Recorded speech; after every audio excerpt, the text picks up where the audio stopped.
Okay guys, time check tayo 7:09. Odometer check tayo is 9:79, no? So ang date po ngayon is June 6, Sabado po ngayon. Yes, isang magandang mapagpalang umaga po sa lahat. At ito, almost pack na tayo guys, no?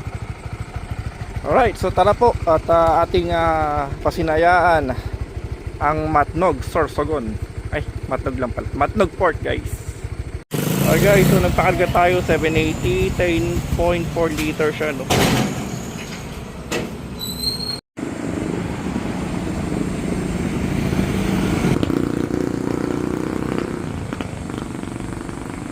So guys, Quezon National Forest Park. Ayan siya, oh.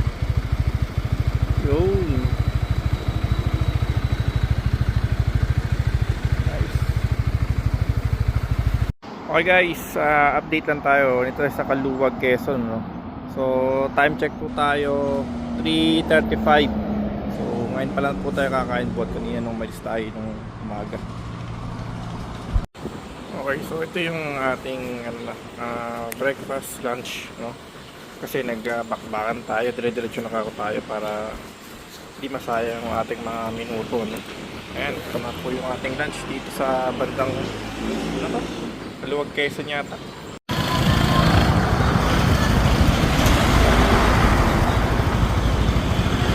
Okay guys, so nagpakarga tayo dito, ano yan? 88.95 per liter, so 9.40 liters, no? Auto check tayo guys. So meron na tayong 9658, sorry. So 617 po. Full tank na tayo kasi nag-blink na kanina. So nakakarga siya ng 9.4 liters, no? Guys, Albay Province. Yun. Okay guys, so time check tayo is 12 o'clock. So Sunday na June 7, no?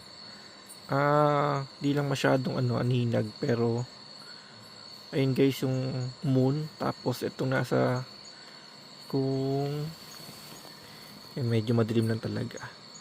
Ayun yung pinaka cone. Ayan, nakatouch look talaga siya.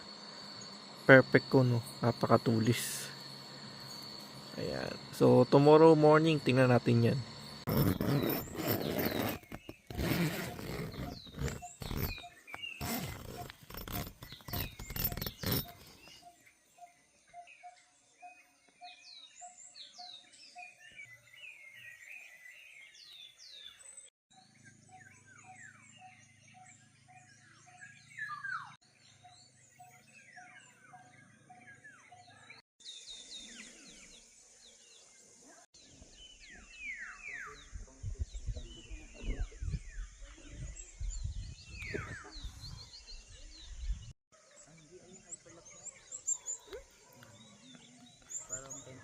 Yan, so napakaganda talaga, no? Talagang napakasakitigan, ano? You know, ito naman, umaga. Yun, so kasi dumating tayo dito guys, alas 10 na ng gabi.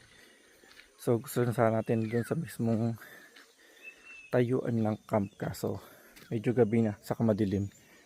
So we decided na lang na dito para just in case din na umulan, may silong tayo. So yan guys, pali 500 plus 100, 600 tayo dyan. Nice. So may baon naman tayong tentin kasi. So ito yung tent na nabili natin sa Shopee, no? So nakakailang gamit pa lang naman tayo. So far okay naman, no? Basic tent, waterproof ba or tatagos dyan yung tubig? I think oo, no? Medyo manipis lang kasi siya, pero basic tent lang din. Tapos okay din siya pag sa mga ganitong, at least kahit paano may silong siya. So hindi siya mabibuild sa araw. Pero basic tent okay na rin siya, no? Ayan, so magiligpit na po tayo.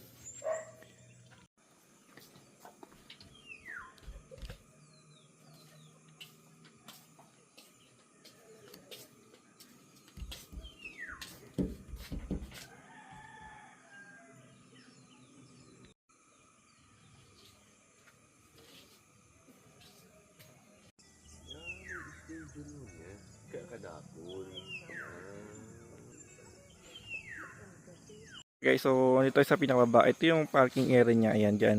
Dyan rin pinark yung ating motor. Okay naman, may mga sakay naman din dito kasi may mga iba pang stay in doon bago makarating dito. Kasi dead end na po kasi ito eh. Ayan, kung sa Google Map, dire-diretso lang po no, hanggang sa marating nyo po ito. Medyo mawala na po kasi sa Google Map pagka sinundan nyo. Pero itong daan po na yan, basta po diretso lang, tapos dead end. Ayun, makakarating na po kayo dito. Ayan. So ayun, tayo sa may 7-Eleven, kaso ang problema, ayun, natabunan ng ulap yung yung ating cone. Kaya hindi tayo makapagkuha ng magandang picture. But anyway, at least starting natin itong 7-Eleven.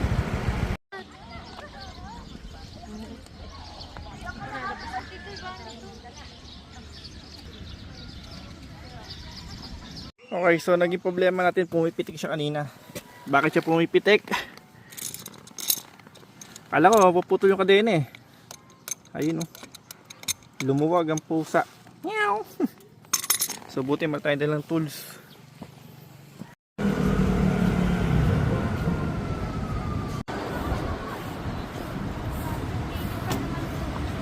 Okay, so 10.75, 874, 881.30 dito.